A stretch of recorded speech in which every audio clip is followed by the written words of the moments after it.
Okay, so June 24th, Dark and Light Side, episode 142. Tignan natin, saan galing na naman yung mga problema ninyo, and then kung ano ba yung mga suggestion ni universe para sa solusyon, okay?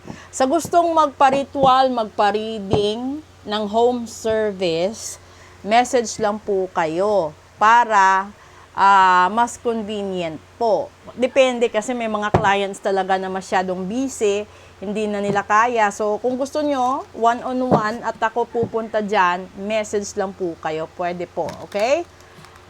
Ito. Una, kuha tayo dito 3. Pinanggalingan ng problema. Oh, lovers. Pangalawa.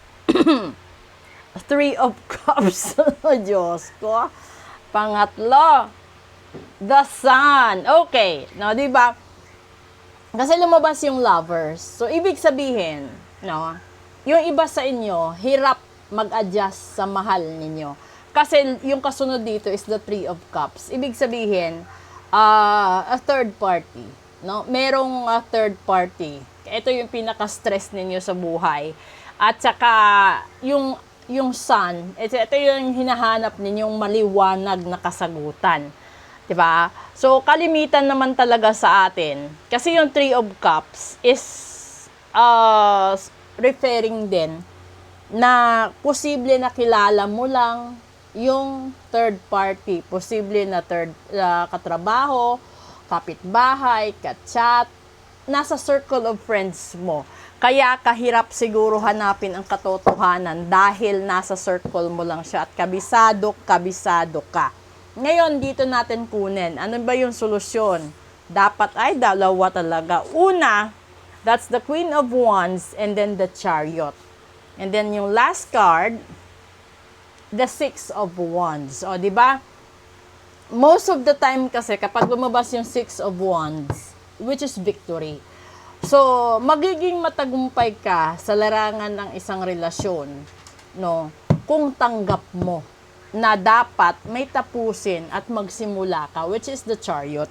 So, a Chariot is, there will be an ending and there will be a beginning. So, kung ikaw yung tipo ng karelasyon na ikaw yung i-end, di ba? Huwag kang malungkot dahil there is a success behind it. Kung ikaw yung napunta, no, sa legal na asawa, tapos iiwanan ka ng husband mo, wag ka ring wag ka ring gumawa ng isang iskandalo na madadamay pagkatao mo, anak ninyo, 'di ba? Kasi darating din ang araw na kapag merong nangyaring hiwalayan, meron ding papasok na good opportunity. So, posible na yung taong pinakasalan mo ay hindi mo tadhana. Posible na hindi mo siya soulmate, hindi mo siya twin flame, no? At yung karibal mo is yun talaga, yung taong kasama niya sa past life niya. So, you have to put that into consideration kasi hindi lahat ng ikinasal ay tadhana. Kalimitan kung natatandaan ninyo, yung iba kinasal dahil nakabuntis, nabuntis, no? Para maiwasan sa iskandalo, yung iba arranged marriage. So, hindi talaga sila tadhana. Kasi kapag dumating yung panahon at takdang panahon na yung kinakalaban mo is panahon at pagkakataon na, wala kang magagawa kasi magiging successful, which is the 6 of Wands. Magiging victorious yung universe na pagtagpuin muli ang mga tao na hindi nagkatuluyan sa past life nila. Kahit ilang reincarnation pa yan, basta sila at sila dapat magtatagpo at magtatagpo silang lahat. Okay?